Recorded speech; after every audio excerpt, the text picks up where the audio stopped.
Prime nine విద్యా ఉద్యోగ అవకాశాల కార్యక్రమం. నేను జామిమా. ఈ మధ్య కాలంలో నీట్ పేపర్ లీకేజ్ అనేది దేశంలో ఎంత సెన్సిటివ్ మ్యాటర్ అయింది, దాని గురించి ఎంతమంది విద్యార్థులు రోడ్డు మీదకి వచ్చి రాస్తారోకోలు ధర్నాలు చేశారో మనందరికీ తెలిసిందే. అలాగే కాక్రోచ్ పార్టీ కూడా ముఖ్యంగా ఈ పేపర్ లీకేజ్ ని తీసుకొని ఈ అంశాన్ని ముందు అజెండాగా పెట్టి బయటకెళ్ళింది. చాలా మంది మిలియన్స్ కొద్ది ఫాలోవర్స్ కూడా దానికి పెరిగారు. ఇవన్నీ కూడా రాజకీయ విషయాలు, ఇవన్నీ పక్కన పెడితే ఈ పేపర్ లీకేజ్ తర్వాత కేంద్రం ఒక నిర్ణయం తీసుకుంది. నీట్ ఎగ్జామ్ ని మళ్ళా రెండోసారి రాయటానికి ఒక అవకాశాన్ని ఇచ్చింది కేంద్రం. దీంట్లో ఎంతో మంది విద్యార్థులు తమ భవితవ్యాన్ని తేల్చుకోవడం గురించి సిద్ధంగా ఉన్నారు. దానికి ప్రిపరేషన్ కూడా అవుతూ ఉన్నారు. కనీసం ఈసారైనా కొంచెం జెన్యూన్ గా అవ్వాలని చెప్పి వారంతా కోరుకుంటూ ఉన్నారు. సరే చూద్దాం, ఇవన్నీ విషయాలు రాజకీయంగా కాకపోయినా అసలు ఈ నీట్ ఎగ్జామ్ కి సంబంధించిన పేపర్ ఎలా ప్రిపేర్ అవ్వాలి, స్టూడెంట్స్ ఏ విధంగా ప్రిపేర్ అవటం ద్వారా ఈ నీట్ ఎగ్జామ్ ని క్రాక్ చేయగలుగుతారు, అలా తదితర అంశాలకు సంబంధించిన బ్రీఫ్ ఇన్ఫర్మేషన్ మనతో పాటు పంచుకోవటానికి ఉన్నారు శ్రవంతి గారు. మీ అందరికీ బాగానే తెలుసు, ఇప్పటి వరకు జరిగినటువంటి ఎన్నో ఎపిసోడ్స్ లో చాలా ముఖ్యమైన అంశాలు మనతో షేర్ చేస్తూ ఉన్నారు. చాలా మందిని ఏమన్నా డేట్స్ ఉన్నా, లేదంటే ఎగ్జామ్ కానీ, లేదంటే ఎంట్రన్స్ ఎగ్జామ్స్ కి సంబంధించిన డీటెయిల్స్ కానీ ఏమన్నా ఉంటే ఆవిడ ఎప్పటికప్పుడు మనల్ని అలర్ట్ చేస్తూ ఉంటారు. ఈ నీట్ ఎగ్జామ్ చాలా దగ్గరలోనే ఉంది కాబట్టి ఆ విషయం గురించి మనతో కొన్ని విషయాలు షేర్ చేసుకోవడానికి అయితే ఆవిడ మనతో పాటు స్టూడియోలో ఉన్నారనమాట. అడిగి తెలుసుకుందాం. నమస్కారం అండి. సో ఈ నీట్ ఎగ్జామ్ అనేది ఎంత సెన్సిటివ్ మ్యాటర్ మనందరికీ తెలిసింది. మనం కూడా చాలా బాధపడ్డాం. మీరైతే ఇంకా చాలా ఎక్కువగా ఇబ్బంది పడ్డారు. మీ స్టూడెంట్స్ కూడా చాలా మంది ఉన్నారు కాబట్టి. సో ఈ ఎగ్జామ్ ని మళ్ళీ 21st కండక్ట్ చేస్తున్నారు. దీనికి అందరూ కూడా ప్రిపేర్ అవుతున్నారు. అసలు విద్యార్థులు ఈ నీట్ ఎగ్జామ్ కి ఎలా ప్రిపేర్ అవ్వాలంటే మీరు ఏం చెప్తారు? May 3rd, 2026 ఏదైతే మనకి నీట్ ఎగ్జామ్ జరిగిందో విత్ ఇన్ 2 days తర్వాత అందరికి చిన్నగా బయటకు వచ్చేసి చాప కింద నీరులా స్ప్రెడ్ అయింది. ఫస్ట్ ఎవరు నమ్మలేదు, బట్ ఫైనల్ గా విత్ ఇన్ 1 week అయితే సెంట్రల్ గవర్నమెంటే చేతులు ఎత్తేసింది. ఇట్ హ్యాపెన్, లీక్ జరిగింది. దాదాపు 50,000 మంది విద్యార్థులకి పేపర్ అయితే చేరిపోయింది. సో వాళ్ళందరూ ఆల్మోస్ట్ వాళ్ళు పేపర్ కొనుక్కున్నారు. లైక్ ఇంకా చెప్పాలంటే ఎంత చీప్ గా కూడా కొనుక్కున్నారనమాట. ఎంత చీప్ గా కూడా వాటిని అమ్మడం కూడా జరిగింది అనమాట. లైక్ 3,000కి 2,000కి ఆ రోజు అయితే. సో అంత ప్రెస్టీజియస్ ఎగ్జామ్ అంటే మన లైఫ్ని కాపాడే డాక్టర్, అది ఒక ప్రెస్టీజియస్ పొజిషన్. అలాంటి పొజిషన్లో వెళ్ళవలసిన విద్యార్థుల జీవితాల్ని నాశనం చేయడానికి కంకణం కట్టుకున్న కొంతమంది వ్యక్తులు చేసిన పనుల వల్ల ఎన్నో లక్షల మంది విద్యార్థులు, అంటే రాసిన వాళ్ళు దాదాపు 24 లక్షలు దాకుంటే, సో అంతమంది విద్యార్థులు నష్టపోయారు. కండక్ట్ చేసిన సెంట్రల్ గవర్నమెంట్ నష్టపోయింది.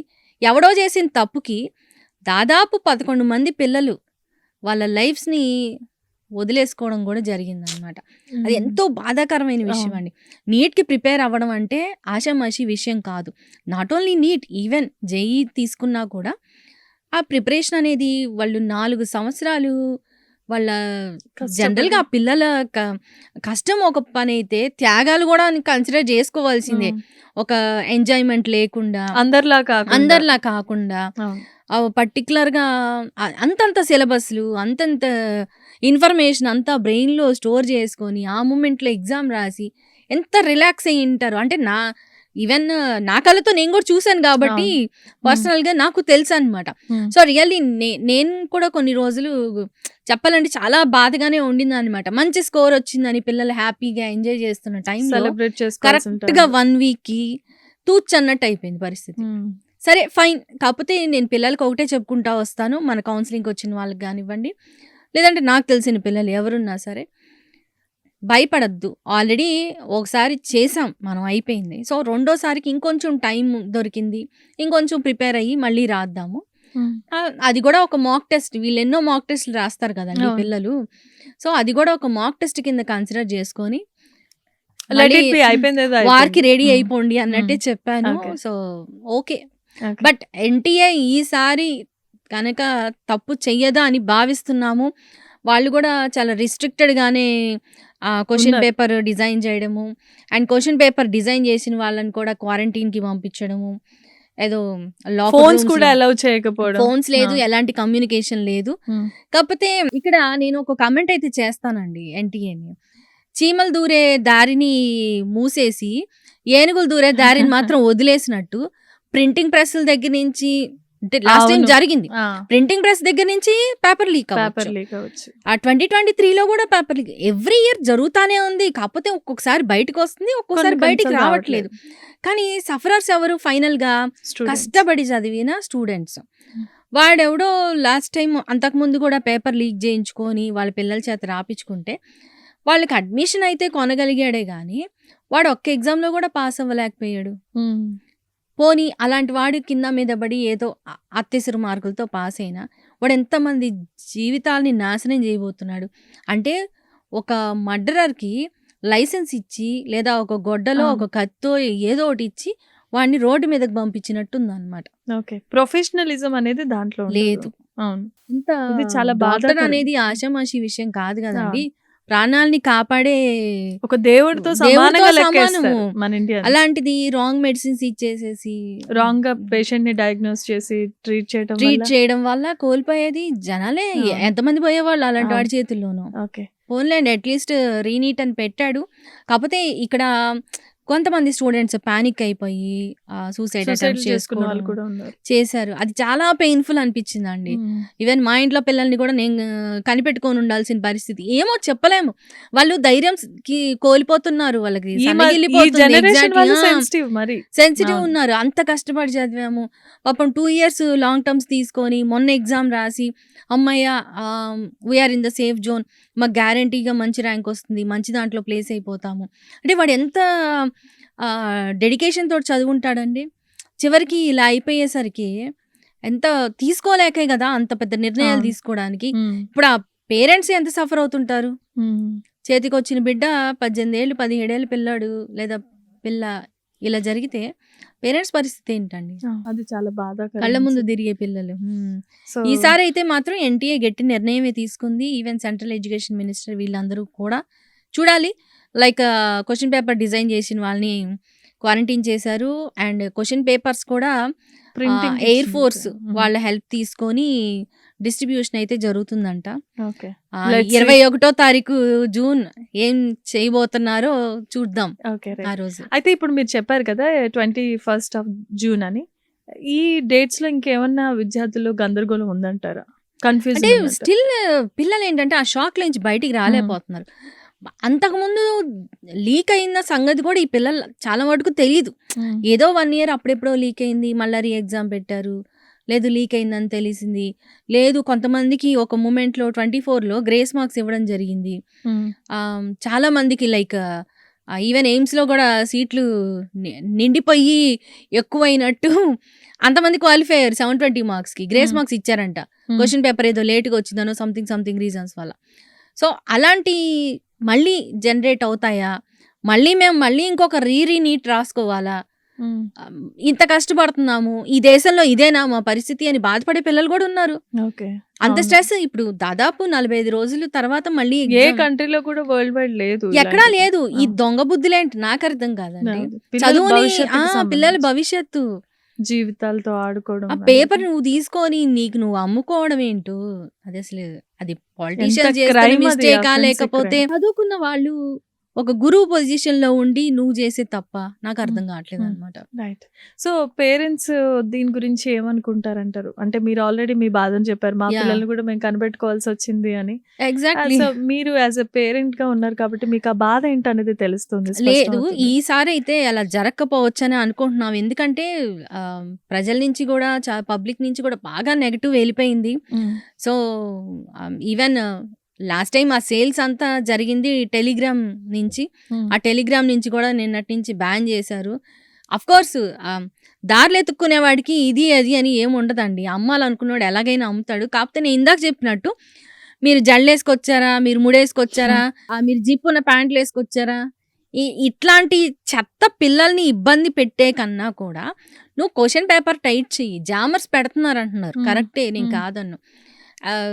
ఈవెన్ మెటల్ ఉన్న స్పెట్స్ కూడా యాక్సెప్ట్ చేయట్లేదు కదా పాపం. సైట్ ఉన్న వాళ్ళకి సైట్ అంటే ఫైబర్ తీసుకోమని చెప్తున్నారులేండి. సో అమ్మాయిలకి అయితే నేను చూసా కాబట్టి ఎగ్జామ్ సెంటర్ దగ్గర జుట్టు ఇప్పేసేసి ఆ రబ్బర్ బ్యాండ్లు వద్దు, ఏమొద్దు, లూజ్ హెయిర్ వాడు పరీక్ష రాస్తాడా నా జుట్టు ఇలా ఉందని చెప్పని ఏడుస్తాడా? ట్రాన్స్పరెంట్ వాటర్ బాటిల్స్ చీట్ చేసేవాడు చేస్తున్నాడు, జరుగుతానే ఉంది. నువ్వు అమాయకమైన పిల్లల మీద ఎందుకు నీ ప్రతాపం అంతా చూపించేది? చూపించాల్సిన వాళ్ళ మీద చూపించాలి. ఇప్పుడు ఇలా చేయటం వల్ల వాళ్ళు ఎగ్జామ్కి వెళ్ళే ఎగ్జామ్ పానిక్ అవుతారు. అమ్మో నేను ఇది వేసానా అదేసానా. ఈవెన్ లాస్ట్ టైం కొంతమంది పిల్లలు just like white colour bottle లేదు, సమ్ లైట్ కలర్ బాటిల్స్ ఉన్నా కూడా యాక్సెప్ట్ చేయలేదు అనమాట. నీ రిస్ట్రిక్షన్స్ నీకున్నాయి, కనీసం మంచినీళ్ళు కూడా తీసుకెళ్ళి నీకున్న పిల్లాన్ని లోపలికి పంపించేశారు. ఆ 3 గంటలు ఈవెన్ వాటర్ కూడా సర్వ్ చేయట్లేదు. 3 గంటల ఎండాకాలం కదండి, 3 గంటలు పిల్లాడు ఆ దాహంతోనే ఎగ్జామ్ రాసుకుంటా వచ్చాడు. అండ్ ఎగ్జామ్ పెట్టే సెంటర్ కూడా పాడుపడిపోయే స్కూల్స్లో కూడా సెంటర్లు ఇచ్చేస్తే గవర్నమెంట్ స్కూల్స్లోనే ఎగ్జామ్ కండక్ట్ చేయాలని చెప్పని అది ఎంతవరకు కరెక్ట్ అంటారు? ఇవన్నీ ఈ సిస్టమ్ మారాలి ఫస్ట్ ఆఫ్ ఆల్. ఆ పెచ్చుల పై నుంచి ఎక్కడ ఊడి పడతాయో, ఆ పెంకులు ఎక్కడ పడతాయి, ఈ గోడ ఎక్కడ పడతాయి, వాడికి కంగారు అంత దాని మీద కూడా ఉంటది కదా, పరిసరాల మీద కూడా ఉంటది, ఎన్విరాన్మెంట్. నాకు తెలిసిన అబ్బాయికి అయితే దగ్గర అంతా చీమలంట, ఏదో లైక్ చీమల పుట్టలు అవి ఉన్నాయంట బాగాను. వాళ్ళు ఇంకా భయపడతారు. ఇచ్చే స్కూల్స్ అయినా ప్రాపర్ గా ఇచ్చి ఒక మంచి ఎన్విరాన్మెంట్ లో పిల్లాన్ని కూర్చోబెడితే వాడికి రాయడానికి ప్రశాంతంగా రాస్తారు.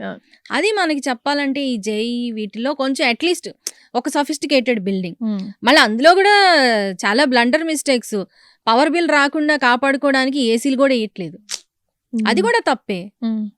ఇంకేమంటారు, పిల్లలు వచ్చి ఉఫ్ ఉఫ్ అని ఊదుకుంటూ కూర్చున్నారు అనమాట. వాళ్ళు రాసే ఒకే ఒక రోజు ఎగ్జామ్ కి పవర్ బిల్ సేవింగ్ కోసం ఏసీలు కూడా ఆపేసేసారు. అసలు ఉండేదే సిస్టమ్స్, వేడి, ఫ్యాన్లు, ఆ గాలి కూడా వేడిగా వస్తుంది. No ACs, nothing. అంటే కంఫర్ట్ జోన్ లో ఉంచితే పిల్లలు ఇంకొంచెం మంచిగా రాస్తారు కదా.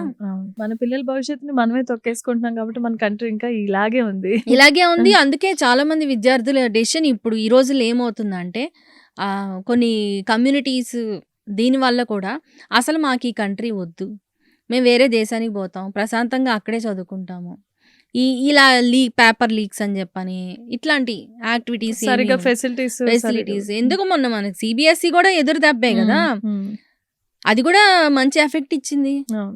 2 పిల్లలు కనుక్కొని చెప్పిందాక నీకు తెలియలేదా?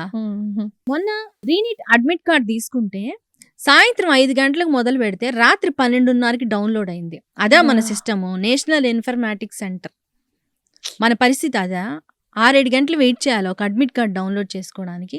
పిల్లలు కొంచెం పడుకుంటారు. ఎంత కాదండి, అసలు ఎంత కంగారు పడతారు. ఇంకా నెక్స్ట్ ఇయర్ నుంచి మేము ఫుల్ ఫ్లెడ్జ్డ్ గా ఆన్లైన్ లో కండక్ట్ చేస్తాం అంటున్నారు. అది ఇంకెంత బాగా చేస్తారో తెలియదు.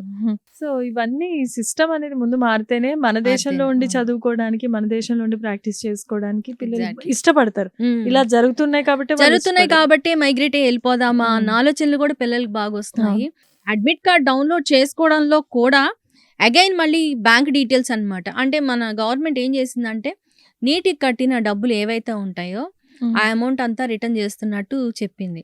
ఫస్ట్ ఆల్రెడీ దాంట్లో కూడా మళ్ళీ కన్ఫ్యూజింగ్ అనమాట. ఆల్రెడీ ఒకసారి బ్యాంక్ డీటెయిల్స్ అన్ని తీసుకున్నారు, మళ్ళీ అడ్మిట్ కార్డ్ డౌన్లోడ్ చేసుకోవాలంటే అగైన్ బ్యాంక్ డీటెయిల్స్ సబ్మిట్ చేసి అప్పుడు అడ్మిట్ కార్డ్ డౌన్లోడ్ చేసుకునే పరిస్థితి వచ్చింది అనమాట. మరి ముందు ఎందుకు అడిగారు, తర్వాత మళ్ళీ ఎందుకు అడుగుతున్నారో ఎవరికి తెలియదు. That means they say like it's confirmation. So ఇప్పుడు మామూలుగా ఒకే పరీక్షను మళ్ళీ రాయడం అని అంటే కొంచెం ఇబ్బందిగా ఉంటుంది, కష్టంగా ఉంటుంది. ఎందుకంటే ఒక సప్లిమెంటరీ బెటర్మెంటరీ రాసేటప్పుడే ఏదోలా అనిపిస్తుంది మనకి. అలాంటిది నీట్ అనేది ఇంకా అంతకు మించి ఉంటది కాబట్టి. కాకపోతే ఈ మే 3వ తారీఖు క్లోజ్ అయిపోయిన రిలాక్సింగ్ మోడ్ లో ఉన్న స్టూడెంట్స్ ఏంటంటే అది ఎక్స్టెండ్ అయింది. ఇన్ని రోజులకి మళ్ళీ ఎక్స్టెండ్ అయింది అనమాట. ఈసారి నీట్ ఎగ్జామ్ టైమింగ్స్ ఎలా ఉంటాయి? నీట్ ఎగ్జామ్ టైమింగ్స్ వచ్చేసరికి లైక్ గేట్ క్లోజింగ్ టైం వచ్చేసరికి 1:30 అండి. సో 2 నుంచి అయితే ఎగ్జామ్ స్టార్ట్ అవుతుంది, 5:15 దాకా ఉంటుంది. 15 minutes ఎక్స్ట్రా ఇచ్చారు అడిషనల్ గా ఇవ్వటం వల్ల. మిగతా అడిషనల్ గా ఎందుకంటే వీళ్ళు ఫ్యాకల్టీ మెంబర్స్ చెక్ చేసుకోవాలా, వాళ్ళ ప్రొసీజర్స్ కొన్ని ఉంటాయి. లైక్ బయోమెట్రిక్స్ తీసుకోవడం కానివ్వండి, పేపర్స్ మీద సైన్ చేయడం కానివ్వండి, ఇట్లాంటి కొన్ని బేసిక్ ప్రొసీజర్స్ ఉంటాయి అన్నమాట. సో వాటన్నిటికి కూడా టైం ఎక్స్ట్రా పడుతుంది అన్న ఉద్దేశంతో అండ్ వీళ్ళకి కొంచెం న్యాయం చేద్దాము, ఒక 15 నిమిషాలు ఎక్స్ట్రా ఇద్దాము, పిల్లలు ఆలోచించుకొని రాయడానికి అన్నట్టుగా ఒక 15 నిమిషాలు అయితే ఎక్స్టెండ్ చేసి ఎగ్జామ్ టైమింగ్స్ అయితే మాత్రం 2 నుంచి 5 గంటల 15 నిమిషాల దాకా పెట్టారు సాయంత్రం. అది అడిషనల్ గా 15 minutes వచ్చింది. నేను టీచర్స్ కి ఒకటే రిక్వెస్ట్ చేస్తా అండి, ఎగ్జామ్ స్టార్ట్ చేసి రాస్తున్న పిల్లల్ని మాత్రం దయచేసి మీరు డిస్టర్బ్ చేయకండి. మీ ప్రొసీజర్స్ ఏమైనా ఉంటే 5-15 తర్వాత మళ్ళీ చూసుకోండి. ఎగ్జామ్ రాసినోడు ఎక్కడికి పారిపోడు, లేదా ముందు ఫినిష్ చేసుకోండి. మీకు ఆల్రెడీ ట్రైనింగ్ ఇచ్చుంటారు కదా, పిల్లల్ని ఇబ్బంది పెట్టకుండా 2 క్లోజ్ చేసి వాళ్ళకి డిఫైన్ టైం ఏదైతే ఉందో అది వాళ్ళకి ఇస్తే బెటరు. లాస్ట్ టైం మన దగ్గరకు ఒక అమ్మాయి కౌన్సిలింగ్కి వచ్చిందండి సెకండ్ ఆప్షన్ కోసం. అప్పటికి రీనీట్ అని ఇంకా అనౌన్స్ చేయలేదన్నమాట. సో ఆ పాప చాలా బాధపడింది వచ్చి, madam first biometric face scan ఏదో సంథింగ్ సరిగ్గా అవ్వలేదని చెప్పని ఎగ్జామ్ మధ్యలో తీసుకుపోయారు నన్ను కిందకి. ఒక 15 నిమిషాలు నాకు టైం అంతా వేస్ట్ చేశారు. నేను ఆ కంగారులో కొన్ని మర్చిపోతారు, మర్చిపోవడము అండ్ బబ్లింగ్ చేయడంలో మిస్టేక్స్ చేస్తాను.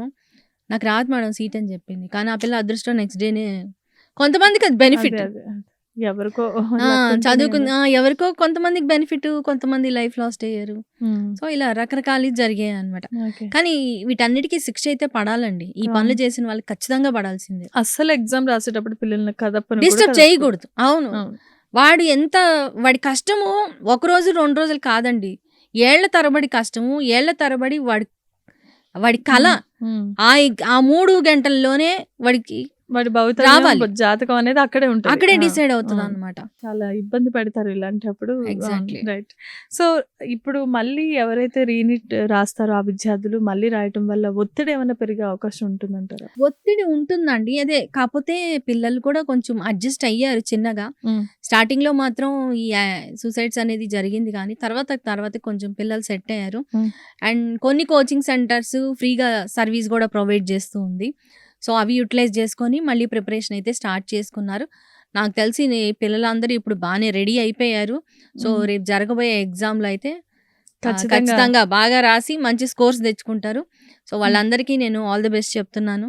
Okay, right. Sravanthi garu all the best చెప్తున్నారు. అందరూ ఖచ్చితంగా మీరు చేసిన కష్టం ఏదైతే ఉందో అక్కడ ప్రతిభను చూపించండి, ధైర్యంగా రాయండి.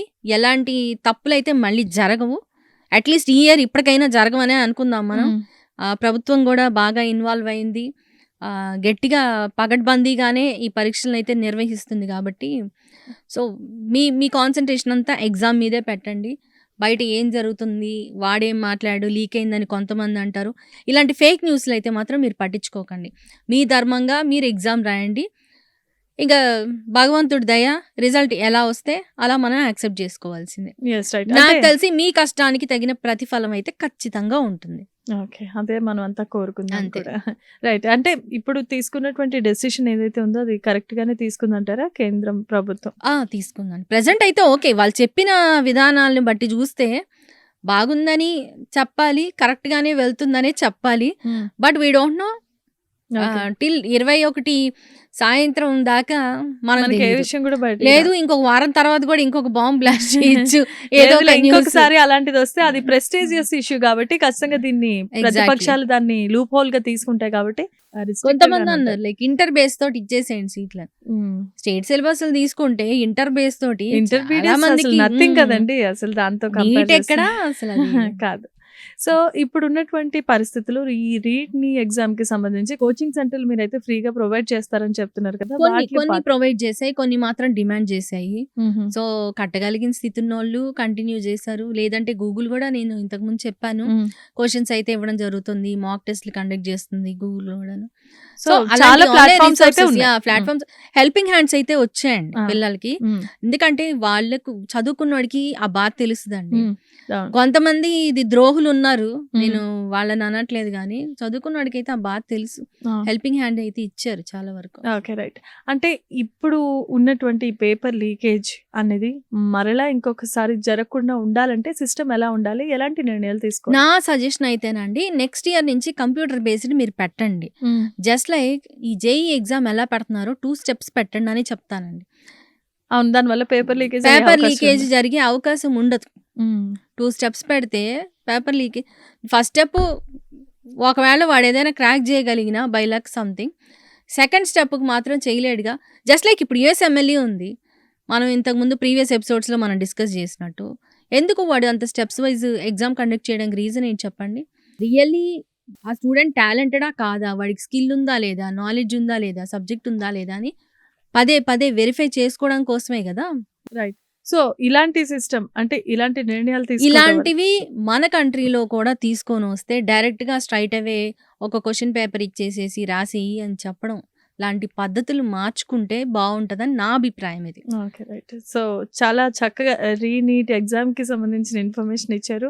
అలాగే సిస్టమ్ ఏ విధంగా ఉంటే బాగుంటుంది, ఇలాంటి లీకేజ్లు జరగకుండా ఉంటాయి, అలాగే స్టూడెంట్స్ కూడా చాలా హ్యాపీగా ఎగ్జామ్ రాసుకోగలుగుతారు అన్న విషయాలు కూడా చెప్పారు.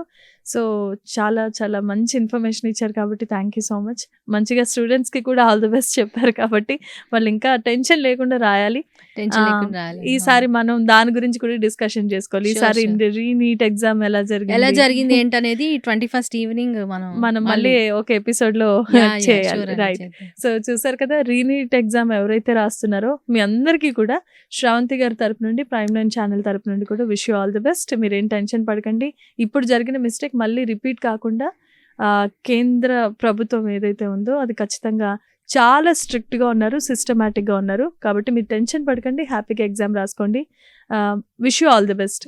మీ బ్రైట్ ఫ్యూచర్కి మేము అంతా బాగుండాలని చెప్పి మనస్ఫూర్తిగా కోరుకుంటున్నాం. ఇది ఇవాళ రీనీట్ ఎగ్జామ్కి సంబంధించిన శుభాకాంక్షలు. మరొక కార్యక్రమంలో మళ్ళీ కలుసుకుందాం. Keep watching.